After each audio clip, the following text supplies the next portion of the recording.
Visakha mayor మీద అవిశ్వాసం, దీని మీద నిమిషం కూడా పరిణామాలు చేంజ్ అయిపోతూ వస్తున్నాయి. అర్ధరాత్రి నుంచి తెలుగుదేశం పార్టీ నేతలు బరితెగించేశారు.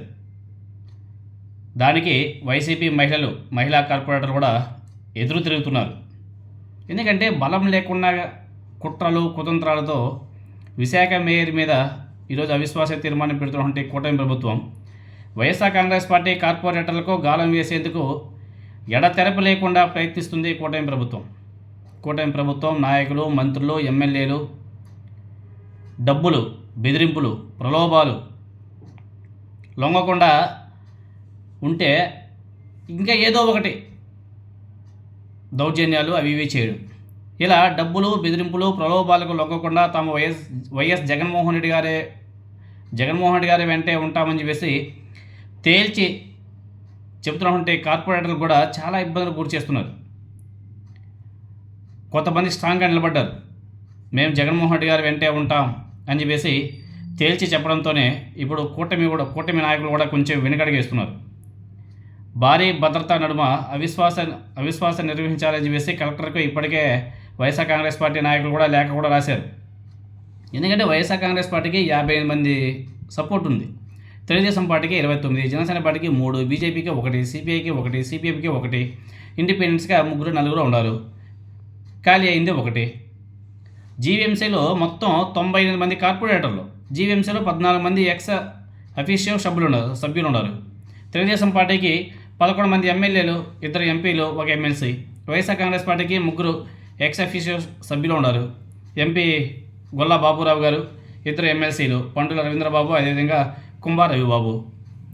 ఎక్స్ అఫీషియో సభ్యులతో మొత్తం కలిపి జీవీఎంసీ సభ్యుల సంఖ్యాబలం 97 + 14 మొత్తం 111.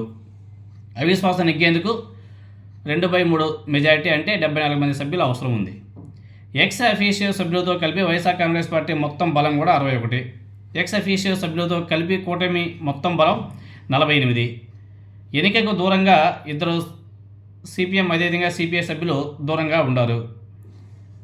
ఇలా ఉంటే తెలుగుదేశం పార్టీ ఎలాగైనా సరే భయభ్రాంతులకు గురి చేసి నెగ్గేవాలని చెప్పేసి ప్రయత్నం కూడా చేస్తుంది. అవిశ్వాస తీర్మానంలో నెగ్గేందుకు అడ్డదారులు కూడా దొక్కుతున్నారు.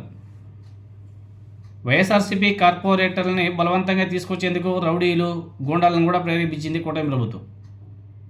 వైఎస్ఆర్సీపీ కార్పొరేటర్లకు ప్రలోభాలు అదేవిధంగా బెదిరింపులు ఎక్కువైపోయాయి. పాపం పార్టీ మారకపోతే కేసులు పెడతామని చెప్పేసి బెదిరిస్తున్నారు, లేకపోతే వ్యాపారాలు దెబ్బతీస్తామని చెప్పేసి కూడా హెచ్చరికలు కూడా ఇస్తున్నారు. కూటమి శిబిరం నుంచే తప్పుకుంటున్నారు కొంతమంది మహిళా కార్పొరేటర్లు. మేయర్గా ఇక్కడ చెప్పుకోవాల్సింది, మేయర్గా ఉన్నటువంటి యాదవ సామాజిక వర్గానికి చెందినటువంటి మహిళ మీద ఇంత కక్ష ఎందుకు కూటమి ప్రభుత్వానికి? జగన్మోహన్ రెడ్డి గారు బీసీలకు మంచి అవకాశం కల్పించాడు. ఏముంది, ఇంకొక సంవత్సరం రోజులే కదా, సంవత్సరం రోజులకే ఇంత చేయాల్సిన అవసరం ఉంది కూటమి ప్రభుత్వానికి? మనకైతే అర్థం కావడం. యాదవ సామాజిక వర్గానికి చెందినటువంటి మహిళను పదవి నుంచి దించే కుట్రలు కూడా తెరదించడం వెనుక మరి వాళ్ళ మతలబు ఏంటో మనకైతే అర్థం కావడం. మహిళను పదవి నుంచి దించడం మీద మిగతా మహిళలంతా కూడా అసంతృప్తి వ్యక్తం చేస్తున్నారు. అవిశ్వాసం మీద వైఎస్ఆర్ కాంగ్రెస్ పార్టీ వాళ్ళు అనుమానాలు కూడా వ్యక్తం చేస్తున్నారు. అందుకే భారీ భద్రత కల్పించాలని చెప్పేసి కలెక్టర్ కూడా వాళ్ళు లేఖలు కూడా రాస్తున్నారు. ఇక్కడ గమ్మత్యం అంటే ప్రత్యేక విమానంలో కేరళ వెళ్ళినటువంటి విఎంఆర్డీఓ చైర్మన్ ప్రణవ్ గోపాల్, సీతంరాజు సుధాకర్ వైఎస్ఆర్సీపీ కార్పొరేటర్లు బస్ చేస్తున్నటువంటి హోటల్లో హంగామా కూడా చేశారంట. ప్రత్యేక విమానంలో రావాలని చెప్పేసి బెదిరింపులంట, విశాఖపట్నానికి రావాలనేసి. అవిశ్వాసానికి అనుకూలంగా ఓటు వేయాలని చెప్పేసి గుండాయిజం కూడా చేస్తున్నారంట. అవిశ్వాసానికి అనుకూలంగా ఓటు వేయకపోతే మీ భర్త ఉద్యోగం తీసేస్తామని చెప్పేసి వార్నింగ్లు కూడా ఇస్తున్నారంట.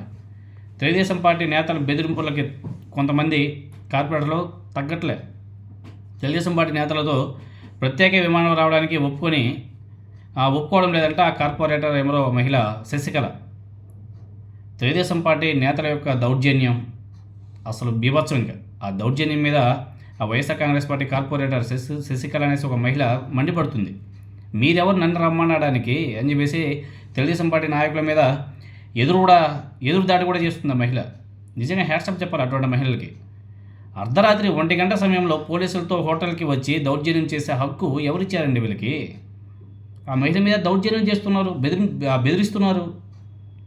దౌర్జన్యాన్ని ప్రశ్నించడంతోనే ఆ తెలుగుదేశం పార్టీ నేతలంతా కూడా కొంచెం బ్యాక్ స్టెప్ వేశారంట. కేరళ పోలీసులతో హోటల్ వద్దకు తెలుగుదేశం పార్టీ నాయకులంతా కూడా వెళ్ళారంట.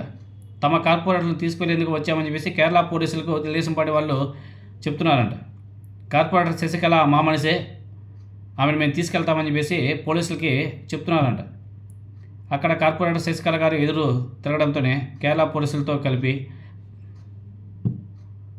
వెనక్కి వెళ్ళిపోయారు తెలుగుదేశం పార్టీ నాయకులు. అదేవిధంగా ఇక్కడ గమ్మత్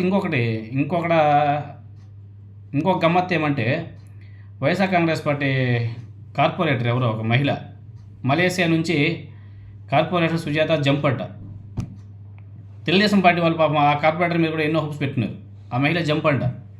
జీవీఎంసీ మేయర్ హరి వెంకట కుమారిపై అవిశ్వాస నేపథ్యంలో ట్విస్టుల మీద ట్విస్టులు జరుగుతున్నాయి. ఈసారి ట్విస్ట్ తెలుగుదేశం పార్టీ కూటమికి ఇచ్చింది. గాజువాకు చెందిన వైసీపీ కార్పొరేటర్ భూపతిరాజు సుజాత తెలుగుదేశం పార్టీలో చేరి మలేషియా క్యాంపులో చేరిన విషయం మనకందరూ కూడా తెలిసిందే. అయితే తిరిగి ఇండియాకు బయలుదేరే సమయంలో ఆమె జంప్ అయిపోయిందంట. దీంతోనే కూటమి నాయకులు తలలు పట్టుకుంటున్నారంట. నిన్నగాక మొన్న తిప్పల వంశీ జనసేనలో చేరి వైఎస్ఆర్ కాంగ్రెస్ పార్టీకి సాగిస్తే ఇప్పుడు సుజాత కూటమికి పెద్ద షాక్ ఇచ్చిందని చెప్పేసి అందరూ కూడా అనుకుంటున్నారు. భలే గమ్మత్తుగా నడుస్తున్నాయి.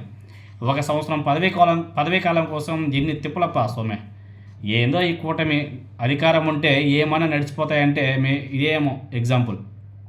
ఒక తిరుపతి, ఒక విశాఖపట్నం, ఇవే ఏమో ఎగ్జాంపుల్స్.